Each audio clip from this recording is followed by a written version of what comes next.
এই রেসিপিটা বানানোর জন্য আমি এখানে কড়াই বসিয়ে দিয়েছি। কড়াইতে আমি সরষের তেল দিয়ে দিচ্ছি। 2 থেকে 3 চামচের মতো আমি সরষের তেল দেবো। সরষের তেলটা গরম হয়ে গেছে। এখানে আমি 3টে শুকনো লঙ্কা দিয়েছি।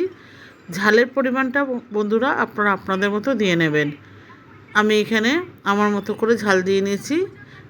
শুকনো লঙ্কাটা আমি ভালো করে ভাজবো। আমি যে রেসিপিটা বানাচ্ছি এটা গরম ভাতের সাথে ভীষণ ভালো লাগে খেতে। আপনারা এইভাবে বানাবেন আর গরম ভাতের সাথে মেখে খাবেন, দেখবেন কত টেস্টি হয়। যাই হোক, আমি হচ্ছে ব্রাহ্মিকাস কিচেন থেকে জয়া বলছি।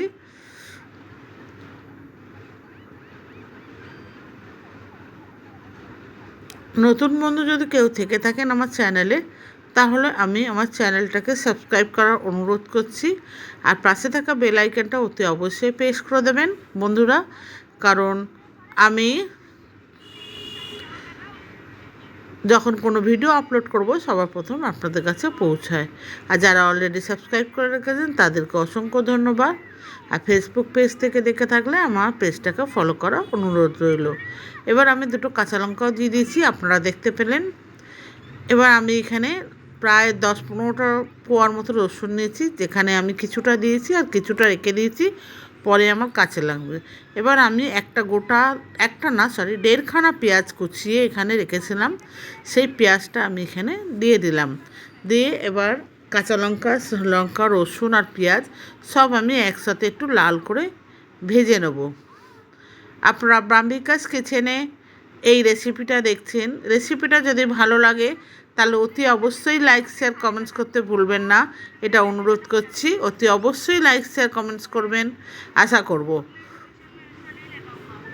পেঁয়াজটা ভাজা হচ্ছে। এবার আমি এখানে 3টে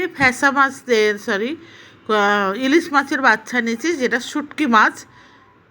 এই শুটকি ইলিশটা আমি এখানে গরম জলে ভালো করে ধুয়ে পরিষ্কার করে নিয়ে সেটা আমি এখানে দিয়ে দিলাম। একটুখানি নোড়া দিয়ে থেতো করে নিয়েছি, নিয়ে এবার তেলের মধ্যে দিয়ে এটাকে ভালো করে ভেজে নিচ্ছি। বন্ধুরা, আপনারা শুটকি মাছের এই বাটাটা আপনারা তৈরি করবেন এইভাবে, দেখবেন ভীষণ ভালো লাগে খেতে। এবার আমি এখানে এটা ভালো করে ভাজা হয়ে গেছে, দিয়ে দিলাম স্বাদ মতো লবণ। একটুখানি ভেজে নেওয়ার পর আমি লবণটা দিচ্ছি, কেন আগেই লবণটা দিলে একটু পুড়ে যাবে, সেই জন্য। এবার দিয়ে দিলাম একটুখানি হলুদের গুঁড়ো দিয়ে ভালো করে আমি ভেজে নিচ্ছি। দেখুন ম্যাক্সিমাম ভাজা হয়েই গেছে, কেন আমি আগেই ভেজে নিয়েছি। আর শুটকি মাছ বেশি ভাজলে পুড়ে যাবে, সেই জন্য আমি এখানে সামান্য পরিমাণে ভেজে নিলাম। নিয়ে ভালো করে আমি নেড়ে চেড়ে দিচ্ছি। বন্ধুরা, ভিডিওটি শেষ পর্যন্ত দেখার অনুরোধ রইল, কেউ স্কিপ করে দেখবেন না প্লিজ। এটা ভাজা হয়ে গেছে। এবার আমি একটা বাউলের মধ্যে এটা তুলে নিচ্ছি। আমি গ্যাসটাকে অফ করে দিয়েছি, দিয়ে এটাকে নামিয়ে নিচ্ছি। নামিয়ে রেখে আমি কিছুক্ষণ ঠান্ডা করে নেব। ঠান্ডা হয়ে গেছে। এইবার আমি একটা মিক্সার বাউল নিয়েছি, নিয়ে যে রসুনগুলো রেখে দিয়েছিলাম সেই রসুন কোয়াগুলো আমি এখানে দিয়ে দিলাম। আর আমি 1.5খানা পেঁয়াজ ইউজ করেছিলাম, আর হাফ পেঁয়াজ আমি রেখে দিয়েছি।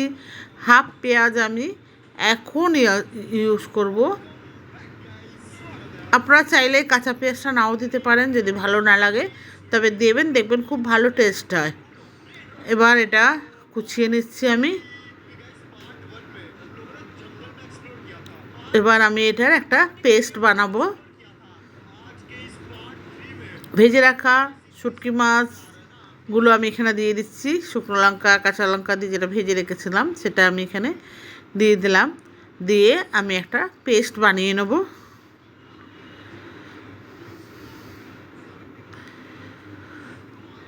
বন্ধুরা, আশা করছি আপনাদের ভিডিওটা ভালো লেগেছে।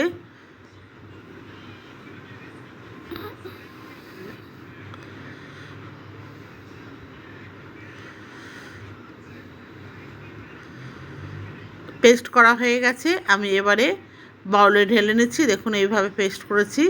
আমায় কিন্তু একটু জল দিতে হয়নি, আপনারাও জল ছাড়াই বাটবেন। দেখবেন আপনারা চাইলে শিলে বাটতে পারেন, শিলে বাটলে আরও বেশি ভালো টেস্ট হয়।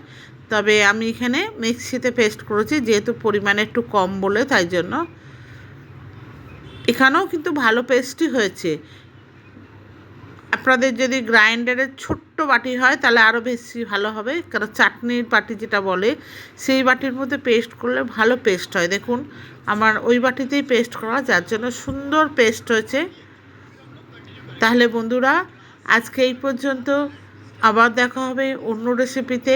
দেখুন কত সুন্দর লাগছে, কত ভালো হয়েছে, যেরকম দেখতে ভালো লাগছে সেরকম খেতেও কিন্তু দুর্দান্ত হয়েছে।